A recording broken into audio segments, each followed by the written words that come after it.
Morning, Jerry. Good morning, Carol. How you doing? I'm fine. You look like you're doing great. Oh, hey, I just finished working out about 30 minutes ago. You know, you got to get that new you coming through as soon as possible. Okay, so you have 5 quick tips before we get to our email questions. The first one is forget the past.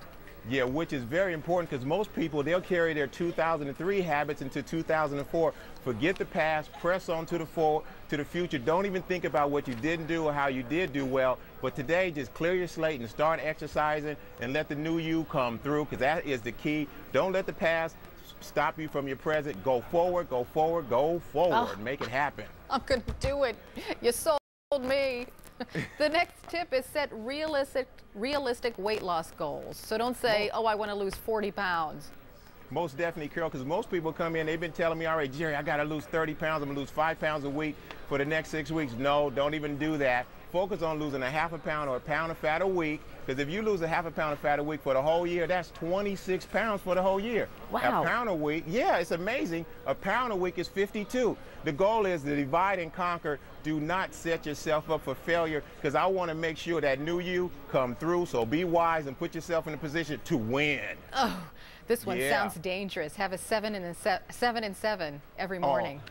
Most definitely. This is awesome. You know, this 7 and 7 is made up of 7 push-ups and 7 squats. Whenever you don't have time to work out, just stop, drop, and roll. Get on the floor, give me 7 push-ups, 7 knee bends, you in the house. And Carol, if you look at this, if you do it daily, that's 49 push-ups, 49 sit-ups a week, and 200 to 200 a month. And if you look at that for the whole year, that's 2,400 push-ups and 2,400 squats a year. You think that won't get you in shape? Voila. Well, but your exercise program can't stop at that, should it?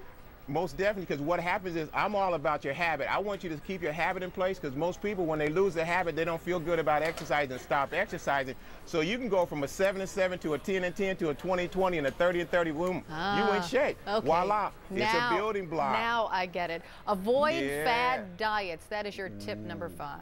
Most definitely, Carol. This number for avoid fat diets is critical, because you know how many diets on the market? 30,000. There's going to be about 1,000 more coming up in the next 24 hours, and they're going to promise you all this weight loss. But the bottom line, avoid them. A lot of these high-fat diets increase cholesterol and fat in your diet. You don't want that. And the high-protein diets induce water loss, not fat loss. You want to reduce the fat and increase your lean muscle mass and create great habits. So avoid fat diets, because what they will do, fat diets will stop the new you from coming through. Understand. Okay, let's get to our emails now. The first one is from Arlanger, and I hope I pronounced your name right.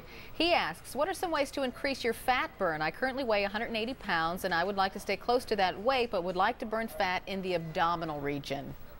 Great question. You know, the key is a lot of people want to burn fat from the abdominal area, but you cannot spot reduce. You can only spot build muscle. So don't focus on that. Focus on losing a half a pound of fat a week or a pound of fat a week, and you'll get to your goal. But strength training builds muscle fast. Studies have shown that after strength training, your body will burn extra calories up to 48 hours after you work out. So get the strength training going. You can follow my full body workout in my book, Jerry Anderson's Joy Fitness for Women. Call 1-800-247-6553 and burn fat like crazy. Turn your body into a fat burning machine. You won't believe it. That was nice the way you got that plug in. Okay, this is from Susan from North Dakota. She asks, is there an optimal time to exercise each day to boost metabolism or other such benefit?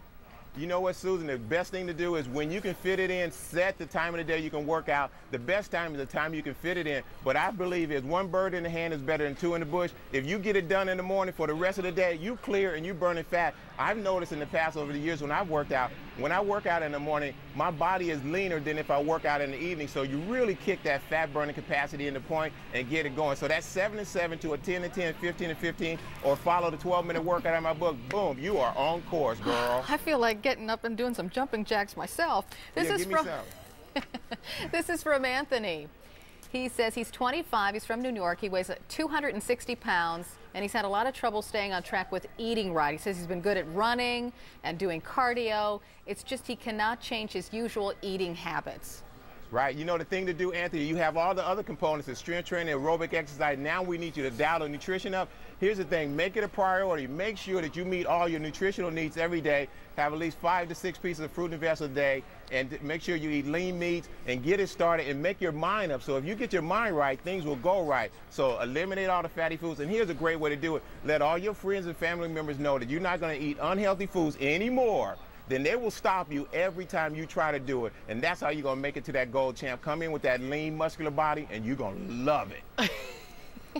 This is from Kathy from Florida. She says, I quit smoking last year at this time. I put on 15 pounds. While I don't regret quitting, the weight gain is too much. I walk 3 miles a day, 5 days per week. Are there any more tips to help me not gain any more weight? And is it true that quitting smoking slows your metabolism?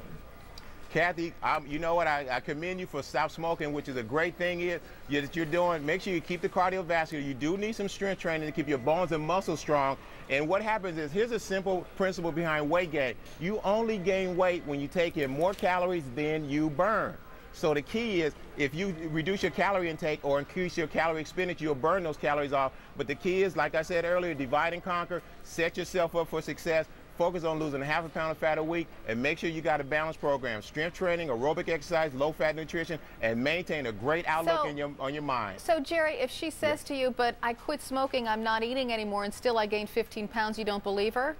Well, the mathematics are off. What happens is, Kathy, write down everything you're eating for the next 7 days and take a look at it. Then you see if all the food you eat, if you cut that 10%, you'll lose 10% of your body weight. So that's an easy way to also do it, too. So track yourself, because a lot of times people, you know, if you watch people cook, they're cooking and eating, and then they eat dinner. So we have to watch these little things. You know what I mean? A little hole will sink the ship. So